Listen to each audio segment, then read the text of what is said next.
కర్నూలు జిల్లాలో సీనియర్ పొలిటీషియన్గా పేరు పొందినటువంటి నాయకుడు కాట్సాని రాంభూపాల్ రెడ్డి సార్ మనతో ఉన్నారు. మనం చూడొచ్చు, ఏదైనా నియోజకవర్గానికి తన పేరును ఎలా ఆ పేరును సూచించారు. అసలు పాణ్యం అంటే మొదటగా రాష్ట్ర వ్యాప్తంగా ప్రధానంగా వినిపించేటటువంటి పేరులో మనం చూసుకున్నట్లయితే కాట్సాని రాంభూపాల్ రెడ్డి సార్ పేరు ఉంటుంది. సార్ మనతో ఉన్నారు. సార్ నమస్తే. ఈరోజు స్టేట్ వైడ్గా చూసుకున్నట్లయితే 6 సార్లు ఎమ్మెల్యేగా మీరు గెలుపొందారు. ఎలా స్టార్ట్ అయిందంటారు మీ రాజకీయ జర్నీ? ఎలా స్టార్ట్ అయింది? ఏం చెప్పదలుచుకున్నారు రాష్ట్ర ప్రజలు? నేను ఇంటర్మీడియట్ చదివేటప్పుడే ఎమ్మెల్యే కావాలనేది ఒకటి. చల్లా రామకృష్ణారెడ్డి ఎమ్మెల్యే అయిన తర్వాత ఖచ్చితంగా ఈ పాణ్యం నుంచి నియోజకవర్గం నుంచి ఎమ్మెల్యే కావాలనేది ఒకటి. దేవుడు కూడా కలిసి రావడం. ఆ రోజు చల్లా రామకృష్ణారెడ్డి తెలుగుదేశం పార్టీలో టికెట్ రాకపోవడం, మాకు డైరెక్ట్గా సపోర్ట్ చేయడము. మనకు అంటే 85లో చాలామంది, అంటే ఇప్పుడు మనకు చల్లా రామకృష్ణారెడ్డి కూడా సపోర్ట్ చేశాడు, దాన్ని కాదని చెప్పడానికి లేదు. చల్లా రామకృష్ణారెడ్డి సపోర్ట్ చేశాడు. దాంతోపాటు పాణ్యం ప్రజలలో ఒక్కసారి అంతకుముందే 79లో మా ఫాదర్ వాళ్ళు చనిపోయినారు, 7 మర్డర్స్. అది ఒక సింపతి పనిచేసింది. ఇంకా ఒక్కసారి ప్రజలు మనకు అధికారం ఇచ్చిన తర్వాత మాత్రం ప్రజలకు ఏం కావాల్సింది, ప్రజలకు అవసరాలను బట్టి వాళ్ళకి చేసి ప్రతి ఒక్క కార్యకర్తకు నాయకుడికి అండగా ఉండే విధంగా పాణ్యం ఉన్నాం. కాబట్టి దానికి మనం బలంగా మనం మొత్తంగా ఆ రోజు నుంచి ఈ రోజు వరకు స్టాండర్డ్ అయిపోయింది. ఎలా సార్, అంటే మీరు ఇంటర్మీడియట్ చదువుతున్నప్పుడే ఎమ్మెల్యేగా కావాలని అనుకున్నారు. తర్వాత మీ ఫాదర్ వాళ్ళు లేకపోవడం, మీకు బ్యాక్ బోన్ ఉంటూ ఎవరు నడిపించారు? ఎలా మీకు కోఆపరేట్ చేశారంటారు ప్రధానంగా? నేను నర్సాపేట చేసేటప్పుడు కాసు కృష్ణారెడ్డి ఎమ్మెల్యేగా పోటీ చేశాడు. నేను ఎస్కేఆర్బిఆర్ కాలేజీలో పనిచేశాను. కాసు రాఘవమ్మ బ్రహ్మానంద రెడ్డి కాలేజీలో ఇంటర్మీడియట్. అప్పటి నుంచి కూడా వాళ్ళతో పాటు ఆయన చేసినప్పుడు కూడా ఆయన ఆ రోజు చూసాం. ఖచ్చితంగా రాజకీయాలలోకి రావాలని చూస్తాం. మా ఫాదర్ వాళ్ళు చనిపోయినాక మా చిన్న కాటసాని శివారెడ్డి నేను, ఆయన మొత్తం మమ్మల్ని అందరినీ పెద్ద చేసి మమ్మల్ని అందరినీ ఈ స్థితి కల్పించినవాడు మా చిన్న శివారెడ్డి గారు. ఈ గతంలో మనం చూసుకున్నట్లయితే ఈ అవుకు కావచ్చు, లేదా మన బనగానపల్లె, ఈ పాణ్యం సెగ్మెంట్లలో ఎక్కువగా మనం ఫ్యాక్షన్ని చూస్తూ ఉంటాం సార్. అంటే మీరు ఎమ్మెల్యేగా అయిన తర్వాత దీన్ని ఎలా రూపుమాపారని చెప్పొచ్చు? మీరు అందుకు దివంగత నేత రాజశేఖర రెడ్డి గారు, దాంతోపాటు ప్రజలలో కూడా అవేర్నెస్ పెరిగింది. ఇంకా ఎన్ని రోజులు ఫ్యాక్షన్, ఆల్మోస్ట్ ఆల్ ఫ్యాక్షన్ లీడర్లు కూడా ఈ ఫ్యాక్షన్ వద్దనుకోవడం. 2004లో నేను 4వసారి గెలిచిన తర్వాత బిజ్జం పార్థసారథి రెడ్డి మేమందరం కూడా కాంప్రమైజ్ కావాలనుకోవడం. దానికి ముఖ్యమంత్రి రాజశేఖర రెడ్డి గారు కూడా కొద్దిగా ఇంట్రెస్ట్ తీసుకొని చేయడంతోనే మొత్తం ఫ్యాక్షన్ అంతా ప్రాబ్లం లేకుండా అయిపోయింది. అందుకు దివంగత నేత రాజశేఖర రెడ్డి గారికి థ్యాంక్స్ చెప్పాలి. సార్, ప్రధానంగా మనం చూడొచ్చు, వైసీపీ ప్రభుత్వ పాలనలో 5 సంవత్సరాలలో ప్రజలకు ఎలాంటి సంక్షేమ అభివృద్ధి అందించారు, ప్రజలు ఏమనుకుంటా ఉన్నారు, మీరు ఇంటింటికి వెళ్తూ ఉన్నారు గడప గడప అనే కార్యక్రమాల ద్వారా, ప్రజలు మీకు ఏం కోరుతూ ఉన్నారు, ఎలాంటి సమస్యలు వస్తూ ఉన్నాయి సార్? మీకు ఒకటి చెప్తేనండి, ఈరోజు గడప గడప మేము పోయినప్పుడు వీళ్ళందరూ బయట కొన్ని మీడియా వాళ్ళు పని కట్టుకోనో ఇంకొకటి ఏదో వాట్సాప్లోనో ఫేస్బుక్లోనో వాళ్ళు ఇష్టం వచ్చినట్టు రాస్తున్నారు. కానీ వాళ్ళు ఏదో ఒకడో ఇద్దరు అడిగినంత మాత్రాన ఇదేందో పెద్దగా ఇదేదో అయిపోతుందని రాస్తున్నారు. కానీ 90% ప్రజలు, పేద ప్రజలు కూడా ఈ రాష్ట్ర ముఖ్యమంత్రి జగన్మోహన్ రెడ్డి గారు ఇచ్చే సంక్షేమ పథకాలన్నీ కూడా డైరెక్ట్గా ఇంకొక మీడియేటర్ లేకుండా డైరెక్ట్గా వాళ్ళ అకౌంట్లో పడుతున్నాయి. ఎవరితో అవసరం లేదు. ప్రజలు దాన్ని కోరుకుంటారు తప్ప ఇంకొకరిని గురించి కానీ ఇంకొకరిని గురించి ఎవరు నాయకుడు అయితే, ఇప్పుడు జగన్మోహన్ రెడ్డి వచ్చిన తర్వాత 2 లక్షల కోట్ల పైగా డబ్బులు వాళ్ళకు బటన్ నొక్కి మొత్తం వాళ్ళకి ఆన్లైన్లో డబ్బులు ఇవ్వడం జరిగింది.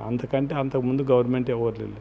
ఇప్పుడు ముఖ్యమంత్రి గారు ఇచ్చినారు కాబట్టి మొత్తం మనం ఈ సంక్షేమ పథకాలన్నీ కూడా ప్రజలందరూ కూడా కొనసాగాలనుకుంటున్నారు. కాబట్టి మళ్ళీ మాకు వైఎస్ఆర్సీపీ పార్టీగా ఓటేస్తారనేది మాకు పూర్తి నమ్మకం ఉంది. రాష్ట్రంలో ప్రభుత్వం సంక్షేమం అందిస్తూ ఉంది, అభివృద్ధి అనేటటువంటిది కుంటుపడింది, అభివృద్ధి ఎలాంటి డెవలప్మెంట్ కాలేదు రాష్ట్రంలో అని చెప్పి ప్రతిపక్షాలు అంటూ ఉన్నాయి. మీరు ఏమంటారు సార్? వాళ్ళు మాట్లాడే ఇప్పుడు రోడ్లు, ఇప్పుడు వాళ్ళు తిరిగే రోడ్ల మీద రైట్ ఓకే అనుకునేంత ఏదైనా ఒకవేళ కొన్ని ఊళ్ళల్లో రోడ్లు అదంతా, కానీ 90% కూడా మనం ఎక్కడెక్కడ ఇబ్బంది ఉందో ఆ రోడ్లన్నీ వేయగలిగినాం. ఇప్పుడు ఈ నేషనల్ హైవే రోడ్డు, ఇప్పుడు కృష్ణానగర్ ఫ్లైఓవర్ బ్రిడ్జ్ ఉంది. దాన్ని మనం ఇమ్మీడియట్గా ఎమ్మడబడి మనం మొత్తం శాంక్షన్ అయిపోయి దాన్ని కంప్లీట్ చేసాం. ఇప్పుడు మాకు కర్నూలు టౌన్లో నుంచి లక్ష్మీపురం నుంచి పుసులూరు రేముడూరు ఇవన్నీ కూడా రోడ్ వేసి అది డెవలప్మెంట్ కదా చెప్పండి. నన్నూరులో బ్రిడ్జిలు కట్టాం, ఔటర్ రింగ్ రోడ్డు బయట రోడ్డు వేయించేసాం. ఇంకా ఇవన్నీ డెవలప్మెంట్ కాదంటే చెప్తే ఎట్లా చెప్పండి. ఊరికే వాళ్ళు ఇష్టం వచ్చినట్టు తెలుగుదేశం వాళ్ళు మనకు ఇప్పుడు స్కూల్స్ బిల్డింగ్ నాడు నేడు కింద హాస్పిటల్స్ కట్టాం. ఇవన్నీ అభివృద్ధి కాదా? ప్రతి ఒక్క ఊళ్ళో సచివాలయము, రైతు భరోసా, హెల్త్ సెంటర్ కట్టి ఇవన్నీ అభివృద్ధి కాదా చెప్పండి. అంటే వాళ్ళు చెప్పినట్టు చేసే అభివృద్ధి లేకుంటే లేదా? దాని గురించి ఇప్పుడు గోర్కల్ రిజర్వాయర్లో మొత్తం గవర్నమెంట్ ఎమ్మడిపడి శాంక్షన్ చేయించేసి మనం నీళ్ళు ఎక్కడ కూడా ఇప్పుడు నీళ్ళకి ఇబ్బంది అంటే కూడా గోర్కల్ రిజర్వాయర్లో 11 TMCలు నీళ్లు పెట్టి రైతులకు అందరికి ఇచ్చి ఇప్పుడు వరకు ఇంకా 4 TMCలు నీళ్లు ఉన్నాయి. అంటే రైతులకు అందరికీ నీళ్ళు ఇప్పుడు పాణ్యము, బనగానపల్లి ఇవన్నీ కూడా నీళ్ళు ఇచ్చే పరిస్థితి చేసాం. అది డెవలప్మెంట్ కదా. అంతకుముందు వాళ్ళు గేట్లు పెట్టుకోలేని పరిస్థితి, మేము వచ్చిన తర్వాత గేట్లు పెట్టాం. వాళ్ళు ఇట్లా మాట్లాడితే ఎట్లయితే చెప్పండి. ఊరికే వాళ్ళు ఎంతసేపు వాళ్ళు మాట్లాడే మాటలకు ఏదో మీరు ఉండేటటువంటి పాణ్యం నియోజకవర్గంలో గోరుకల్ రిజర్వాయర్ కావచ్చు, ఎయిర్పోర్ట్ సంబంధించినటువంటివి కూడా మొత్తం మేమే తెలుగుదేశం పార్టీ హయాంలో నిర్మించాము, మేమే అభివృద్ధి చేశామని చెప్పి టీడీపీ ప్రతిసారి ఆరోపిస్తూ ఉంది సార్. మీకు ఒకటి చెప్తాను, అంతకంటే నీచమైనది పివి నరసింహారావు గోర్కల్ రిజర్వాయర్ కోట్ల విజయభాస్కర్ రెడ్డి ముఖ్యమంత్రినప్పుడు శంకుస్థాపన చేశాడు. వాళ్ళు మాట్లాడితే ఎట్లా చెప్పండి. ఊరికే ఇష్టం వచ్చాడు. ఎన్టీ రామారావు పీరియడ్లో కూడా మేము అప్పుడు అంతకుముందు జియాలజికల్ సర్వే రిపోర్ట్ అవన్నీ రాకుండా నిలబడిపోయినది. మరి చెన్నారెడ్డి ముఖ్యమంత్రిగా ఉన్నప్పుడు మాట్లాడి మళ్ళీ కోట్ల విజయభాస్కర్ రెడ్డి ముఖ్యమంత్రి అయిన తర్వాత కూడా గోర్కల్ రిజర్వాయర్ కోసం జియాలజికల్ సర్వే రిపోర్టు కొద్దిగా ప్రాబ్లం ఉందని చెప్తే కూడా దాన్ని ఖచ్చితంగా ఓవర్లుక్ చేసి ఇవ్వాలని అంతవరకు బైపాస్ కెనాలు మొత్తం ఇచ్చేసి ఎస్ఆర్బీసీకి నీళ్ళు ఇచ్చిన ఘనత ఆనాడు అంటే ఒకవేళ ఇప్పుడు దివంగత నేత రాజశేఖర రెడ్డి గారు వచ్చిన తర్వాత 680 కోట్లకు గోర్కల్ రిజర్వాయర్ వచ్చింది. నువ్వు ఎందుకు పిలిచలేకపోయినా చెప్పు. కనీసం నీళ్లు కూడా కట్టించుకోవాలి. నువ్వు తెలుగుదేశం చంద్రబాబు నాయుడు మాట్లాడమని చెప్పండి. ఆయన పీరియడ్లో 99 నుంచి 2004 వరకులో ఏం చేశాడో చెప్పండి. ముందు నీళ్లు లేకుండా ఇబ్బంది పడిన పరిస్థితి. అంతకుముందు నీళ్ళు ఇచ్చినాం. నీ టైంలో ఎందుకు నీళ్ళు లేకపోతే చెప్పండి. 2004 నుంచి 2014 వరకు కంటిన్యూగా నీళ్ళు ఇచ్చినాం ఎస్ఆర్బీసీకి ఎటువంటి ఇబ్బంది లేకుండా. మళ్ళీ 2014 చంద్రబాబు నాయుడు వచ్చినాక నీళ్లు రాలేదు. ఇంకేం చేస్తాం చెప్పండి. మళ్ళీ 2019 నుంచి ఇంతవరకు నీళ్ళు ఇచ్చినాం, ఇబ్బంది లేకుండా చేసాం. అంటే మన ఇది డెవలప్మెంట్ కదా. ఊరికే వాళ్ళకి నచ్చినట్టు మాట్లాడితే ఎట్లయితే చెప్పండి. సార్, ఇటీవల స్కిల్ డెవలప్మెంట్ కేసులో చంద్రబాబు నాయుడు ఎక్కడైతే అరెస్ట్ అయ్యారో నంద్యాల అనేటటువంటి సెగ్మెంట్ భారతదేశంలో ఒక ప్రత్యేకత కలదు. భారత ప్రధాని అందించినటువంటి ఘనత ఉన్నటువంటి నంద్యాలు. ఆ సెగ్మెంట్లో ఇటీవల రా కదిలరా అనేటటువంటి సభ పెట్టడం జరిగింది. రాష్ట్ర వ్యాప్తంగా వైసీపీ శ్రేణులకు ఇక్కడి నుంచే కౌంట్ డౌన్ స్టార్ట్ అయిందంటూ కూడా ఘాటుగా వ్యాఖ్యానించడం జరిగింది. మీరేమంటారు సార్? ఇప్పుడు ఆ పార్టీ మాట్లాడకుంటే ప్రజలు ఎట్లా నమ్ముతారు చెప్పండి. ఇప్పుడు ఓడిపోయేటోడు కూడా నేనే గెలుస్తానని మాట్లాడతాడు. అది తెలుగుదేశంలో పరిస్థితి. ఇంకా చూసాం కదా, 3 నెలలు ఉన్నాయి ఎలక్షన్. ప్రజలు ఎవరికి పట్టం కడతారో ఎవరు కట్టరో తెలిసిపోతుంది కదా. వీళ్ళేదో మీడియాని అడ్డం పెట్టుకొని మాట్లాడితే ఏదో మీడియా అందని మేము ఇష్టం వచ్చినట్టు రాస్తామని, ఇది కొద్ది రోజులు జరుగుతుంది. తర్వాత ప్రజలు కూడా ఏది నిజాలు తెలుసుకున్న తర్వాత ఆ పేపర్లను వాళ్ళందరినీ కూడా ఇంకా వీళ్ళని వీళ్ళతో మాట్లాడడం, ఈ పేపర్ చూడడం కూడా వేస్ట్ అనే పరిస్థితికి వచ్చేస్తుంది. వైసీపీ అధిష్టానము వైనాట్ 175 అనేటటువంటి నిదానంతో ముందుకెళ్తూ ఉంది సార్. మన చూసుకున్నట్లయితే మొత్తంగా దాదాపు 80 నుంచి 90 స్థానాలు అభ్యర్థులను మారుస్తూ ఉంది. అంటే అభ్యర్థుల్లో వ్యతిరేకత ఉందంటారా, లేకుంటే ప్రజల్లో వ్యతిరేకత ఉందంటారా? ఎలా అలా ముందుకెళ్ళడం వల్ల వైసీపీ పార్టీకి ప్లస్ అయ్యే అవకాశాలు ఉన్నాయి? టికెట్ ఇవ్వాల్సింది ఇవ్వకూడదని నిర్ణయించాల్సింది ఈ రాష్ట్ర ముఖ్యమంత్రి మా నాయకుడు జగన్మోహన్ రెడ్డి. మనం ఆయన ఇష్టం ఎవరికి టికెట్ ఇవ్వాలో ఎవరికి ఇవ్వకూడదని దాని మీద మనం ఏం మాట్లాడతాం చెప్పు. సార్ ఇటీవల మన జిల్లాకు సంబంధించి ఉమ్మడి జిల్లాని తీసుకున్నట్లయితే 3 సెగ్మెంట్లలో అభ్యర్థులను చేంజ్ చేయడం జరిగింది. చేంజ్ చేసినటువంటి అభ్యర్థులను కూడా నాన్ లోకల్, లోకల్ అంటూ కూడా వివాదాలు తలెత్తుతూ ఉన్నాయి. దీనికి సంబంధించి అధిష్టానంతో మీరు ఏదైనా సంప్రదించులు, మీరు ఆల్రెడీ నంద్యాల జిల్లాకి ఇన్ఛార్జిగా ఉన్నారు, ఇలాంటి సమస్యలు మీకు మీ దృష్టికి రావడం ఏదైనా జరిగింది? మా దగ్గర ఇంకా ఇంతవరకు ఏం మాట్లాడలేదు. ఉంటే ఖచ్చితంగా మా ముఖ్యమంత్రి గారు మాతో మాట్లాడతారు. ఇప్పుడు క్యాండిడేట్లంటే మామూలుగా ఇప్పుడు ఈ ఎంపీ క్యాండిడేట్లను వాళ్ళని అనేది ఇంకా ఇంతవరకు దాని మీద పెద్ద డిస్కషన్ జరగలేదు. ఇంకా అది ఏమనేది ముఖ్యమంత్రి నిర్ణయం తీసుకుంటారు. ఆయన ఏం చెప్పాలనుకుంటే ఆయన ఏం నిర్ణయం తీసుకుంటే చెప్పేస్తారు. అంతే మనం ముఖ్యమంత్రి ఏం నిర్ణయం తీసుకుంటే ఆ నిర్ణయానికి మేమందరం కట్టుబడి ఉండాల్సిందే. మా సొంత నిర్ణయాలు ఏమి ఉండవు కదా. ఒక సీనియర్ నాయకులుగా మీకు ఎమ్మెల్యే కాకుండా ఎంపీని బరిలో నింపనుంది అధిష్టానం అని చెప్పి వార్తలు వస్తూ ఉన్నాయి. దీన్ని మీరు ఏమంటారు సార్? నేను పొరపాటున కూడా పాణ్యం ఎమ్మెల్యేగా తప్ప ఎక్కడ పోటీ చేసే ప్రసక్తే లేదు. మొదటి నుంచి పాణ్యం నియోజకవర్గం నేను అట్లా అనుకున్నప్పుడైతే ఎప్పుడో నంద్యాల ఎంపీకి పివి నరసింహారావు రిజైన్ చేసినప్పుడే ఎంపీగా నిలబడినవాడిని. అట్లా అనుకున్నప్పుడైతే 2014లోనే ఎంపీగా పోటీ చేసాను. నాకు ఎంపీ ఇంట్రెస్ట్ లేదు. నేను ఎమ్మెల్యేగా ఉండాలి, పాణ్యం ఎమ్మెల్యేగా ఉండాలనేదే తప్ప నాకు ఇంకా అంటే పాణ్యం సంబంధించినటువంటి సమస్యలు కానీ దేశంలో తెలిసే విధంగా పార్లమెంట్కి వెళ్తూ ఉన్నారు. ఈసారి కొత్త అభ్యర్థులను పాణ్యం సెగ్మెంట్లో అధిష్టానం సూచించే అవకాశాలు ఉన్నాయంటూ కూడా ఈ మధ్యకాలంలో ఎక్కువగా వినిపిస్తూ ఉన్నాయి.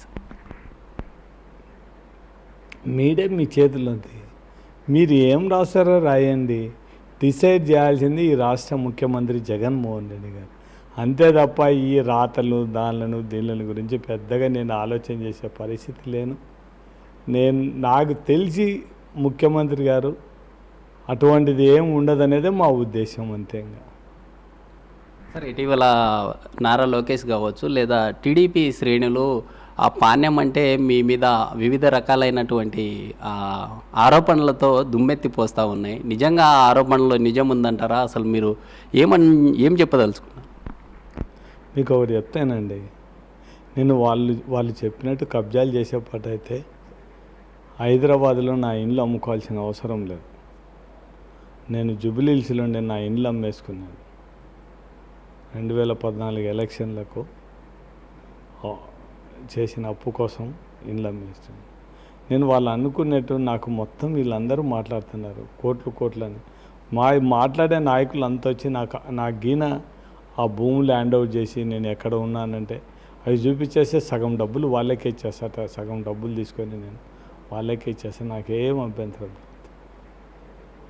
ఒక సీనియర్ నాయకులుగా సార్ 6 టైమ్స్ ఎమ్మెల్యేగా చేశారు. అంటే సాధారణంగా మనం ఎమ్మెల్యేలను 1-2 సార్లు పోటీ చేసినటువంటి క్యాండిడేట్స్ని చేంజ్ చేయడం లేదా అలాంటివి జరుగుతూ ఉంటాయి. మీరు మాత్రం అంటే నియోజకవర్గానికి మీ బ్రాండ్ పడిపోయింది. ఏమంటారు? ప్రజల కోసం పనిచేస్తున్నాం కాబట్టి మనం ప్రజలు కూడా మాకు ఒక ఆవిగేషన్ ఏం లేదు రాజకీయాలు తప్ప. చేతనేది నన్ను నమ్మిన కార్యకర్తలు, నమ్మిన నాయకులకు పనిచేయాలనేదే నా ఉద్దేశం. ఈ ప్రజలకు అందరూ కూడా పాణ్యం నాకు ఎక్కడో ఉండేవాడిని తీసుకొచ్చి ఈరోజు ఒక రాష్ట్రంలోనే గుర్తింపు, దేశ ప్రధానిగా పివి నరసింహారావు కూడా గుర్తింపు తెచ్చినారు. అటువంటి పరిస్థితుల్లో నేను ఈ పాణ్యం ప్రజలకు ఎప్పుడు కూడా రుణపడి ఉండాలనేది నా ఉద్దేశం. అందుకే నా చేతనైన కాడికి నేను ప్రతి ఒక్కరికి కూడా పనిచేయాలనేది నా ఉద్దేశం. అందుకే ప్రజలను గౌరవిస్తున్నారు. నేను పొరపాటున కూడా ఇప్పుడు వీళ్ళేదో ఓటేయలేదు, వీళ్ళ మీద కక్ష సాధింపు ఏదో ఇంకా పూర్తి వాళ్ళు ఓవర్ యాక్షన్ చేసి ఇంకా పూర్తి మా వాళ్ళని ఇబ్బంది పెట్టి ఇంకా వీళ్ళతో ఈ తలకైన అప్పుడు వాళ్ళ మీద ఏదైనా వాళ్ళు ఏదైనా తప్పు దొరికితే అటువంటి వాళ్ళని గురించి ఆలోచన చేస్తాం తప్ప పొరపాటున వీళ్ళు ఓటు వేయడం లేదని మాత్రం ఎవరి మీద కూడా ఆలోచన కూడా చేయరు.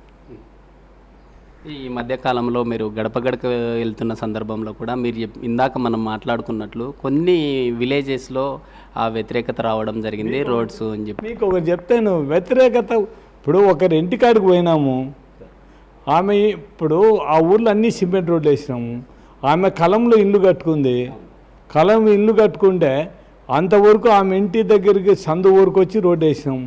ఆయనతో అది ఆమె సొంత ప్లేసు, మనం వేయడానికి ఎట్లయితుంది? ఆమెకు అమ్మ ఒడి కావాలంటుంది, ఆమెకు పిల్లలు లేరు, బడికి వచ్చే పిల్లలు లేరు. రైతు భరోసా కావాలంటుంది, రైతు భరోసా ఆమెకు భూమి లేదు. 45 ఏళ్ళ డబ్బులు కావాలంటుంది, 45 ఏళ్ళు లేవు ఆమెకు. అటువంటిది మనం లేని ఏం చేస్తాం చెప్పు? భర్త చనిపోయినాడు, వితంతు పింఛన్ ఇస్తున్నాం, దాని గురించి ఏం లేదు. అట్లా అనుకున్న పడితే ఆమె పింఛన్ తీసేయచ్చు కదా. ఇప్పుడు మనుషులు పెట్టుకొని మనుషులను టార్గెట్ చేసి మాట్లాడియాలంటే మాత్రం ఎవరు ఏం చేయలేముగా. ఇప్పుడు ఆ ఉద్దేశం అనుకుంటే మా వాళ్ళందరూ కార్యకర్తలు వద్దు సార్, వాళ్ళు ఏదో ప్లాన్ చేసుకున్నారు, మనం వాడికి పోవద్దంటే కూడా నేను ఎందుకు, మనం పోవాలనే పోయినాం. మేము ఆ ఉద్దేశం అనుకునేటప్పటైతే ఇట్లా వీడియోలు తీసారు అది ఇది అనుకునేటట్టయితే లక్షణంగా ఎందుకు ఆమె ఇంటికి నుంచి బయటికి వచ్చేసింది. నేను ఇప్పుడు కొన్ని విలేజెస్ పోతున్నాం, తెలుగుదేశం అయిన తర్వాత ఎందుకులే వాళ్ళ ఇంటికి దగ్గర పోవడం ఎందుకని మేము వెనక్కి వచ్చేస్తున్నాం. ఎందుకు వద్దులేని అవసరం లేదు. ఇట్లాంటివన్నీ రాజకీయ నాయకులు ఇవన్నీ అవసరం. ఇట్లాంటి ఎంతమంది ఉంటారని చూడాలి. 90% ప్రజలు మమ్మల్ని ఒప్పుకునేప్పుడు ఒక 2-3 గురించి మేము ఆలోచన చేయాల్సిన అవసరం నాకు లేదనేది నా ఉద్దేశం. ఈ పార్టీ అధిష్టానం ఇటు నంద్యాల కావచ్చు, మీ పాణ్యం సెగ్మెంట్లో కొత్త అభ్యర్థులను ప్రకటిస్తే ప్రజలు వారికి సహకరించే అవకాశాలు ఉన్నాయంటారా? మీరు ఒకవేళ పార్టీ అధిష్టానం మారుస్తగిన మీరు వారికి సపోర్ట్ చేసే అవకాశాలు ఉన్నాయంటారు సార్? అలా జరుగుతుందంటారా? అట్ట కాదు, నీకు ఆ సమస్య ఎందుకు వచ్చింది అది అవసరం లేదు. దాని గురించి మీరు క్వశ్చన్ అడగడం వేస్ట్, నేను సమాధానం చెప్పడం వేస్ట్. ఫైనల్గా సార్, అంటే ఇప్పటికే దాదాపుగా మీరు 6 సార్లు ఎమ్మెల్యేగా చేసినటువంటి సందర్భాల్లో పాణ్యం సెగ్మెంట్లో చాలా అభివృద్ధి చేశారు. రానున్న రోజుల్లో మీ ప్రభుత్వం అధికారంలోకి వస్తే ఇంకా ఎలాంటి డెవలప్మెంట్ చేయాలనుకుంటున్నారు? ఎలా ఉండబోతుంది? మాకు ఇప్పుడు మేము అధికారంలోకి వస్తానే ఇప్పుడు చేయాల్సింది ఒకటే, ఈ ఓరవకల్లు మండలము, కల్లూరు మండలము డ్రింకింగ్ వాటర్ ప్రాబ్లం లేక చేయాల్సిన అవసరం ఉంది. మనం ఇప్పుడు ఆల్రెడీ ఒక రిజర్వాయర్ ప్రపోజల్ ముఖ్యమంత్రి గారితో ఒప్పించుకొని మొత్తం సర్వే కూడా అయిపోయింది. ఆడ రిజర్వాయర్ కట్టేస్తే మొత్తం ఈ ఓరవకల్లు మండలానికి, గడివేముల మండలానికి సాగునీరు మనం ఇవ్వడానికి అవుతుంది, డ్రింకింగ్ వాటర్ ఇవ్వడానికి అవుతుంది. దాంతోపాటు ఎస్ఆర్బీసీ ఇప్పుడు ఒకవేళ దీంట్లో వాటర్ స్టాక్ పెడితే కేసీ కెనాల్కు ఎస్ఆర్బీసీకి కూడా నీళ్ళు ఇవ్వడానికి అవకాశం, అది ప్లాన్ చేస్తున్నాం. అది అయిపోతే మొత్తం దగ్గర 10 టీఎంసీలలో కర్నూలు టౌన్కు డ్రింకింగ్ వాటర్ ప్రాబ్లం లేకుండా అవుతుంది. మొత్తం ఈ చుట్టూ ఈ మున్సిపాలిటీ ఇదంతా దానికోసం ట్రై చేస్తున్నాం. అదే ఒకటి అయిపోతుంది. ఇంకా ఇండస్ట్రీస్ ఓరవకల్లులో మొత్తం ఇండస్ట్రీస్ ఎక్కువ తీసుకొని వచ్చి యువతకు ఉపాధి కల్పించడానికి అది ఖచ్చితంగా ప్రయత్నం చేస్తాం. సార్, ఫైనల్గా ప్రతిపక్షాలు వివిధ రకాలుగా కామెంట్స్ చేస్తూ ఉన్నాయి. టీడీపీకి బ్రహ్మరథం పడుతున్నారు, అందుకే ఇటు వైసీపీ పార్టీ అభ్యర్థులను మార్చడం జరుగుతూ ఉంది. ఒకవేళ వైనాట్ 175 అనే నిదానంతో ముందుకొస్తే ఎందుకు అభ్యర్థులను మార్చాల్సిన అవసరం వస్తుందని చెప్పి తీవ్రంగా, అంటే ఇటు స్టేట్ వైడ్గా పెద్ద చర్చనే జరుగుతుంది. ఇప్పుడు జగన్మోహన్ రెడ్డి రాష్ట్ర పార్టీ అధ్యక్షుడు, ఆయన ఏది మంచిది అనుకుంటే ఆ నిర్ణయం తీసుకుంటారు తప్ప అవతల పార్టీ వాళ్ళు వీళ్ళు క్వశ్చన్ చేయడానికి ఏం అధికారం ఉంటుంది చెప్పు? చంద్రబాబు నాయుడు ఎందుకు నిర్ణయం తీసుకోవడం లేదా? చంద్రబాబు నాయుడు రైట్ ఉండే పాత్రలను పోటీ చేయకుండా కొత్త వాళ్ళు వస్తే వాళ్ళకి ఎందుకు టికెట్ ఇస్తారని చెప్పండి. అంటే నీకు ఒక న్యాయం, బయట పార్టీకి ఒక న్యాయమా? ఇప్పుడు నువ్వు చాలా కరెక్ట్ మనిషివి, నీ పార్టీ కోసం 5 సంవత్సరాలు పనిచేసాను, వాళ్ళని ఎత్తేసి నువ్వు వేరే వాళ్ళకి ఎందుకు సీట్ ఇస్తున్నావు చెప్పు? అంటే నువ్వు మారిస్తే కరెక్టు, యువతల పార్టీ మారిస్తే తప్పంటే ఎట్లయితే చెప్పండి. అందరికీ ఒకటే చట్టం, నీకు ఒకటే చట్టం, మాకు అందరికీ ఒకటే చట్టం.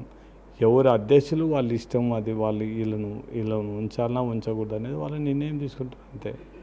జిల్లాలో 14 సెగ్మెంట్లు ఉన్నప్పటికీ పాణ్యం అంటే మీ పేరు ప్రతిసారి మారుమోగుతూ ఉంటుంది. మీ పేరు చెప్పంగానే అంటే మీరు ప్రజల్లో వెళ్ళి పలకరింపు కావచ్చు, మాట్లాడే విధానమే దీనికంతా మీకు ఇలా ఉందంటారా సార్? ఈరోజు ప్రజలు చెప్పాలబ్బా, నేను అప్పుడు మాకు నో ఆగ్యువేషను రాజకీయాలు తప్ప, నేను 90% ప్రజలకు అందుబాటులో ఉంటాను. నేను పెద్దగా బయట ఎక్కడ తిరిగేదే ఉండదు. నాకు ఈ ప్రజల గురించి నా దగ్గరికి ఎప్పుడు వచ్చినా ప్రజలతో మాట్లాడడం నా ధర్మం. అటందుకే ప్రజలు కూడా మన దగ్గరికి వస్తుంటారు, నేను ఇంకా ప్రజల్లో మనకు ఉంది కాబట్టి మనం ప్రతి ఒక్క విషయంలో కూడా ప్రజలకు సంబంధించి స్పందించి పనిచేస్తున్నాం కాబట్టి ప్రజలు మనలో కోరుకుంటున్నారు.